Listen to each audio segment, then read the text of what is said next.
Toshakhana 2 case में बानी PTI और बुशरा बीबी पर फर्द जुर्म आयद कर दी गई है।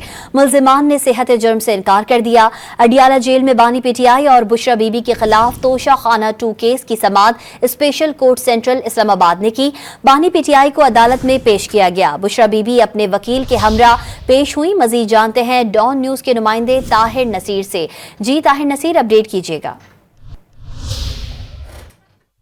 जी बिल्कुल, देखिए आज सेंट्रल जेल अडियाला में तोशाखाना 2 रेफरेंस केस की समाअत स्पेशल जज सेंट्रल शाहरुख खर्जबंद ने की। दौरान समाअत बानी पीटीआई को कमरा अदालत में पेश करके बुशरा बीबी भी वकला के हमरा अदालत में पेश हुई थी। आज अदालत की जानिब से बानी पीटीआई और बुशरा बीबी के ऊपर फर्द जुर्म आयद कर दिया गया है, जो फर्द जुर्म पढ़कर सुनाया गया है, जबकि जो मुल्जमान थे उन्होंने सेहत जुर्म से इनकार कर दिया है। अदालत ने केस की मजीद समाअत 18 दिसंबर तक मुलतवी कर दिया और इस्तगासे के जितने गवाहान हैं उनको तलब कर रही है। और आइंदा समाअत के ऊपर जो इस्तगासे के गवाहान हैं उनके बयानात कलमबंद किए जाएंगे। जब बयानात कलमबंद हो जाएंगे तो फिर जो मुल्जमान के वकला है उनकी जानिब से उनके ऊपर जरा की जाएगी। जी।